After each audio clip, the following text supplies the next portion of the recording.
మీరు చూస్తున్నారు YVN news. మా ఛానల్ మీకు నచ్చితే లైక్ చేయండి, షేర్ చేయండి, సబ్స్క్రైబ్ అవ్వడం మాత్రం మర్చిపోవద్దు. అనకాపల్లి జిల్లా పాయికిరపేట నియోజకవర్గం పాల్మన్పేట పంచాయతీ రాజీపేట గ్రామంలో తెలుగుదేశం పార్టీ ప్రతిష్టాత్మకంగా తలపెట్టిన జయహో బీసీ సదస్సును ఈరోజు రాష్ట్ర తెలుగు మహిళా అధ్యక్షురాలు శ్రీమతి వంగులపూడి అనిత ప్రారంభించారు.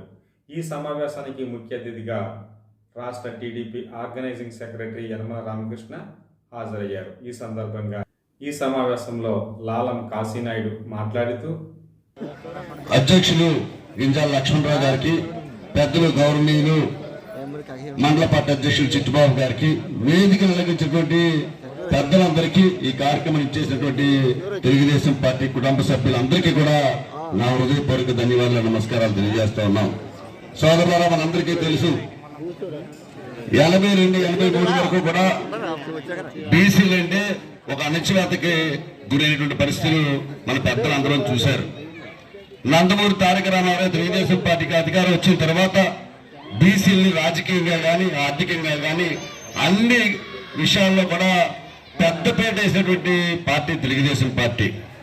అందులో భాగంగానే మొట్టమొదటి నుంచి నందమూరి తారక రామారావు గారు ఏ రోజు తెలుగుదేశం పార్టీ పెట్టారో ఆ రోజు నుంచి కూడా బీసీలు అందరూ కూడా తెలుగుదేశం పార్టీకి వెన్నుదన్నటువంటి పరిస్థితులు కూడా తెలుసు. అందులో భాగంగానే పెద్దలు గౌరవనీయులు యనమల రామకృష్ణ గారు కానీ, ఎర్రంగాడి గారు కానీ, అయ్యన్న పాత్ర గారు ఇలాంటి చాలా మంది బీసీ కులాల నుంచి తీసుకొచ్చి ఈరోజు అగ్రనేతలుగా పెట్టేటువంటి పరిస్థితి తెలుగుదేశం పార్టీది.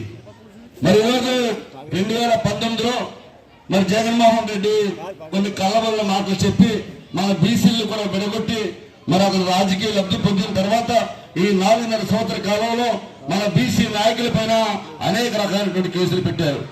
అనేక అక్రమైనటువంటి కేసులు పెట్టి, ఇబ్బందులు పెట్టి, జైల్లో పెట్టి ఈ రోజుకి అనేక రకాలైనటువంటి దౌర్జన్యాలు జరుగుతున్నటువంటి విషయం మనందరం కూడా రోజు చూస్తూనే ఉన్నాం. అందుకే సోదరులారా, మనందరం కూడా తప్పనిసరిగా రేపు రానటువంటి ఎన్నికల్లో మళ్ళీ ఏదైతే పూర్వ పరిస్థితుల్లో తెలుగుదేశం పార్టీకి ఏ విధంగా వెన్నుదన్నుగా మనందరం ఉన్నామో ఆ విధంగా ముందుకు మనం తెలుగుదేశం పార్టీకి అండగా ఉండవలసిన అవసరం ఉంది. ఎందుకంటే ఈ రోజు ఇక్కడ ఈ ప్రాంతంలో యాదవ్ సోదరులు కానీ, మత్స్యకార సోదరులు కానీ ಹೆಚ್ಚినటువంటి పరిస్థితి. మరి ఈరోజు మన తెలుగుదేశం పార్టీ హయాంలో ఈరోజు మత్స్యకారులకి అనేక సబ్సిడీ రూపంలో అనేక రకాలైనటువంటి పథకాలు మనం ఇచ్చాం. అలాగే యాదవ్ సోదరులకి ఆ రోజు గొర్రెల పెంపకం కానీ, మేకల పెంపకానికి కానీ మనం అనేక రకాలుగా మనం వాళ్ళందరికీ సబ్సిడీగా యూనిట్ల రోజు ఆయా కుటుంబాలకు ఇచ్చి ఆయా కుటుంబాల్లోని ఒక బ్రహ్మాండ అభివృద్ధిని మనం చూసాం. ఈ 4.5 సంవత్సరాల కాలంలో ఏ బీసీ కులానికి కానీ, ఏ మత్స్యకారుడికి కానీ, ఏ యాదవ్ కులానికి కానీ, ఇతర బీసీ కులాలకు కానీ ఏ మాత్రం ప్రయోజనం లేకుండా చేసిన ప్రభుత్వం ఈ జగన్మోహన్ రెడ్డి ప్రభుత్వం.